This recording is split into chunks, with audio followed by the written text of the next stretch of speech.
I've seen him, and I know that you've seen him also. He typically sleeps on a pile of newspapers or cardboard. Occasionally, this person might have a tarp. Usually, this person sleeps along a building, in a doorway, under trees or under shrubs on somebody else's property. You usually can find a rough blanket, maybe a sleeping bag. Sometimes he has a dog. If you watch the scene, people will typically walk on the other side of where this person is. If you watch closely, you'll see that people absolutely avoid them at a distance. And there are times when this man has a cup, or he has a box, or he has something, and he jingles a few coins, kind of indicating that he would like some more. He would like some more from you. And so the commentary of those who do notice say things like this: well, it's his own fault. They say things like, he's chosen this life, hasn't he? There are people who can help him out. Why doesn't he just go get help? Or things like, why doesn't he just get a job? He's probably there because he's addicted to drugs or alcohol. I would help him, but he'd probably just waste it. He's probably dangerous, so stay away. Is this scene becoming familiar to you? Have you been there? In very few places across the world do we find the rich and the poor actually living right next door to each other. Some of us may be rich. We have clothes, we have food, we have a house, we have cars, we have bank accounts, and we walk past this guy without noticing. Others of us may not be rich, but compared to the man, we're doing pretty good. We're more well off than we actually realize we are. And he would be delighted to change places with us. And we have a lot to complain about, don't we? Milk, the prices of milk, food, gas.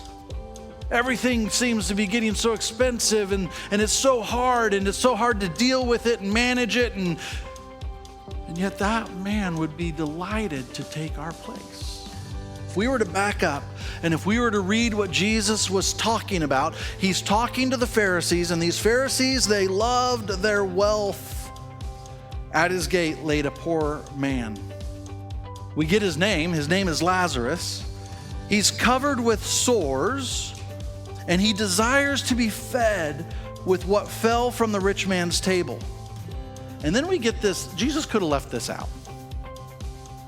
That even the dogs would come and lick his sores. As Jesus sets the scene, then we fast forward to their deaths.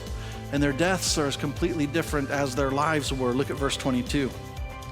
The poor man died, and he was carried by the angels to Abraham's side.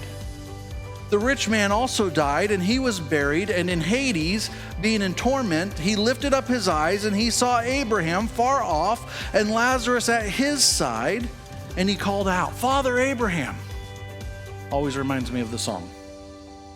Have mercy on me, and send Lazarus to dip the end of his finger in water and come and cool my tongue, for I am in anguish in this flame.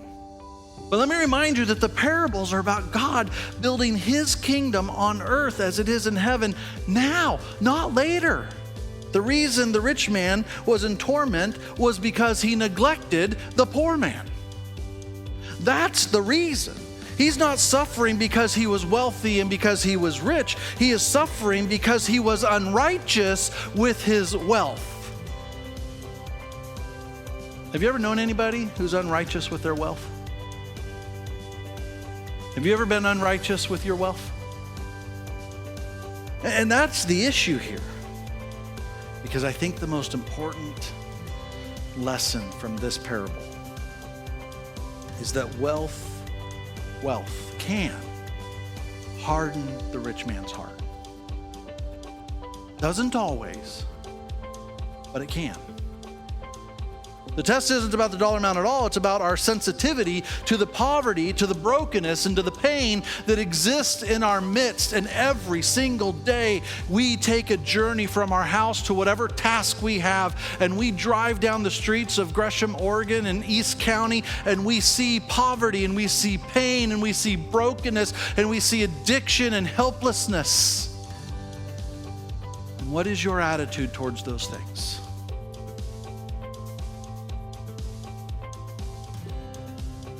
You drive by those things and scratch your head and say, well, it's their own fault. You drive by those things and see those people, those people who are destroying our cities, and think if they just not be lazy and get a job.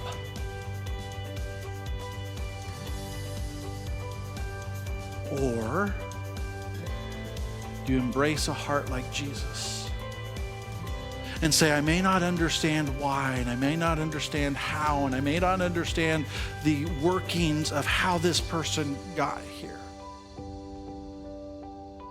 but my King Jesus teaches me that when I see those things, I at least find a level of compassion.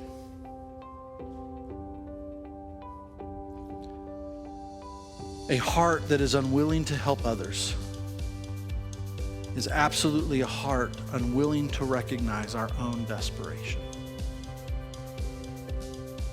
If you have an inability, and I say this with love, grace, mercy, and kindness, to have a heart, a compassionate heart towards the broken, messed up, wrong things, then you don't understand your own desperation, and you are far much more like the rich man than you can realize.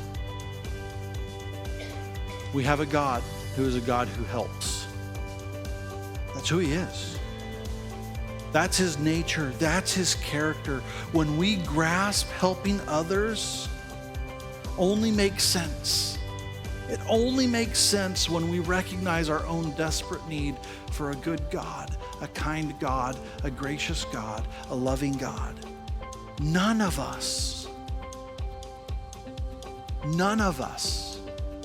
are above helping people below us. None of us.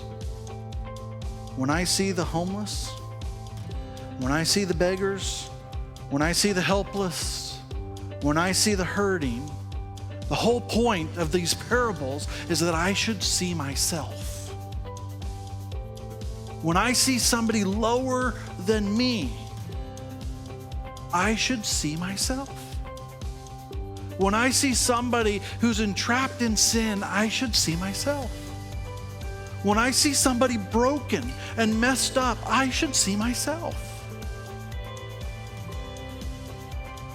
And I should see myself having a gracious, loving, kind God who meets me where I'm at in my journey and invites me into a life that is better. And since God helped me in my brokenness, since God helped me in my own despair, since God helped me in my own pain, in my own addiction, in my own pity, I have been freed and fueled to help other people.